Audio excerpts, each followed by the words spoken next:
Hello students, atoms chapter के एक question को हम सॉल्व करेंगे। ये क्वेश्चन लिया गया है जेईई 2021 के एग्जाम से। आइए हम सबसे पहले क्वेश्चन के स्टेटमेंट पर एक नज़र डालते हैं। Problem is saying A free electron of 2.6 electron volt energy collides with a hydrogen ion. This results in the formation of a hydrogen atom in the first excited state and a photon is released. देखिए, आपसे ये बोला जा रहा है कि H plus ion से एक इलेक्ट्रॉन जिसकी की एनर्जी 2.6 इलेक्ट्रॉन वोल्ट है, वो H प्लस आयन से कोलाइड करता है और as a result hydrogen atom बनता है। हाइड्रोजन एटम जो बनता है वो होता है फर्स्ट एक्साइटेड स्टेट में और एक फोटोन भी निकलता है। Find the frequency of the emitted photon. आपको उस फोटोन की एनर्जी बतानी है। देखिए, आपके पास जो है उस फोटोन की फ्रीक्वेंसी आपको बतानी है। तो देखिए, आपके पास कुछ ऑप्शंस दिए गए हैं, इनमें से कौन सा सही होगा ये आपको यू हैव टू टेल। तो देखिए कैसे अप्रोच करेंगे इस क्वेश्चन को। H प्लस आयन मान लीजिए कि this is H plus ion. इससे एक इलेक्ट्रॉन जाके टकराता है और क्या बनता है, as a result hydrogen atom बनता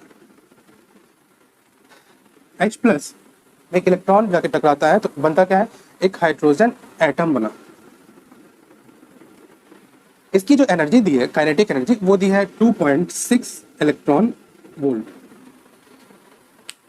इस प्रोसेस में एक फोटोन भी रिलीज होगा, एक फोटोन बनेगा, उसका आपको बताना है। You have to tell the frequency.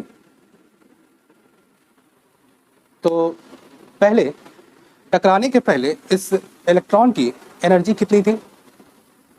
टकराने के पहले इस इलेक्ट्रॉन की एनर्जी को हम लिख लेते हैं। मान लीजिए उसको कहते हैं हम initial energy of this electron. इस इलेक्ट्रॉन की इनिशियल एनर्जी कितनी है वो हम लिखते हैं। Potential energy plus kinetic energy. बताइए, पोटेंशियल एनर्जी टकराने के पहले इस इलेक्ट्रॉन की कितनी थी, प्लस काइनेटिक एनर्जी। जब टकराने के पहले क्या था, ये इलेक्ट्रॉन इस H प्लस आयन के ऑर्बिट के बाहर था, इस H प्लस आयन के बाहर था, एंड दैट्स व्हाई इसकी जो डिस्टेंस लिया जाएगा, इसका डिस्टेंस जो लिया जाएगा, इस इलेक्ट्रॉन का डिस्टेंस H प्लस आयन से जो लिया जाएगा, बाहर होने के कारण हम इनफाइनाइट डिस्टेंस लेंगे और इनफाइनाइट डिस्टेंस पे रहने के कारण इस इलेक्ट्रॉन की पोटेंशियल एनर्जी हम लेंगे 0। और काइनेटिक एनर्जी कितनी है, काइनेटिक एनर्जी दिया गया है 2.6 इलेक्ट्रॉन वोल्ट। तो टोटल एनर्जी कितना हो गया, it will be 2.6 electron volt. टकराने के पहले इतनी एनर्जी थी। अब टकराने के बाद कितनी एनर्जी होती है इस इलेक्ट्रॉन की, final energy. Let's call it final energy of this electron. टकराने के बाद ये बताया जा रहा है कि फर्स्ट एक्साइटेड स्टेट में पहुंच गया ये इलेक्ट्रॉन हाइड्रोजन एटम के। तो हाइड्रोजन एटम के फर्स्ट एक्साइटेड स्टेट में एनर्जी कितनी होती है, -13.6 upon 2 square. First excited state मतलब सेकेंड ऑर्बिट 2 स्क्वायर। ये कितना हो जाएगा, -13.6 upon 4 equals to 3.4 electron volt. Minus के साथ आएगा।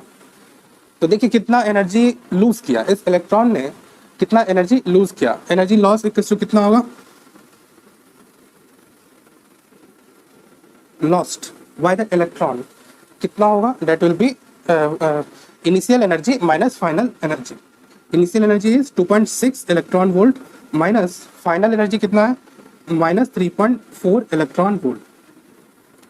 तो this comes out to be, इसकी वैल्यू कितनी आएगी, तो 2.6 प्लस 3.4 इलेक्ट्रॉन वोल्ट। तो इसकी वैल्यू जो आएगी वो आएगी 2.6 प्लस 3.4 करेंगे तो ये आ जाएगा 6 इलेक्ट्रॉन वोल्ट। अब इतनी एनर्जी इस इलेक्ट्रॉन ने लूज कर दी है तो वो कहाँ जाएगा, तो that will come out as photon. वही फोटोन के फॉर्म में बाहर आएगा। तो उसकी आप फ्रीक्वेंसी बता सकते हैं। पहले हम ना फोटोन की वेवलेंथ को निकालते हैं, क्योंकि एक बार वेवलेंथ निकाल लेंगे तो फ्रीक्वेंसी निकालना काफ़ी आसान होगा। तो देखिए हम जो फॉर्मूला यूज करेंगे वेवलेंथ निकालने के लिए, wavelength in nanometre, we use the formula electron volt nanometre upon energy in electron volt, energy in electron volt, ये फॉर्मूला यूज करेंगे, इससे फास्ट कैलकुलेशन हो जाएगा। तो आइए हम इसकी वैल्यूज रख दे 1242 अपॉन इलेक्ट्रॉन वोल्ट में एनर्जी कितना होगा 6, और ये किस में आ जाएगा नैनोमीटर में। तो देखिए इलेक्ट्रॉन वोल्ट और इलेक्ट्रॉन वोल्ट क्या हो जाएंगे, कैंसिल हो जाएगा। एक्चुअली आप इस तरह से लिख सकते हैं electron volt nanometre upon 6 electron volt. तो देखिए इलेक्ट्रॉन वोल्ट कैंसिल हो जाएगा, आपके पास बचेगा 1242 अपॉन 6।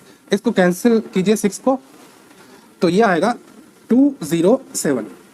तो आपके पास आ गया 207 नैनोमीटर। नैनोमीटर मतलब 10⁻⁻9 मीटर। वेवलेंथ आ गया, और वेवलेंथ से फ्रीक्वेंसी बहुत आसानी से आप निकाल सकते हैं। कौन सा फॉर्मूला यूज करेंगे, तो frequency equals to speed of light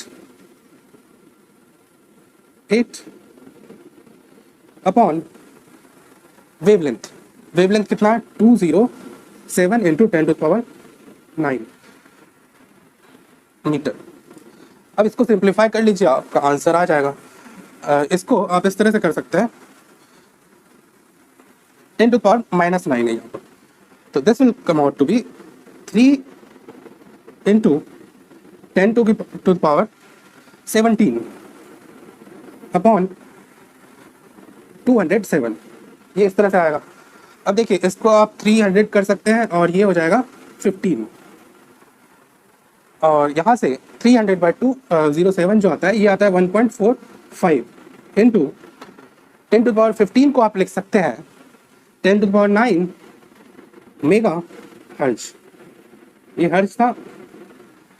तो देखिए कौन सा ऑप्शन मैच कर रहा है, तो ऑप्शन नंबर यहाँ पर 1.45 इंटू 10⁻9 मेगा हर्ट्ज। तो ये वाला C option is the correct option.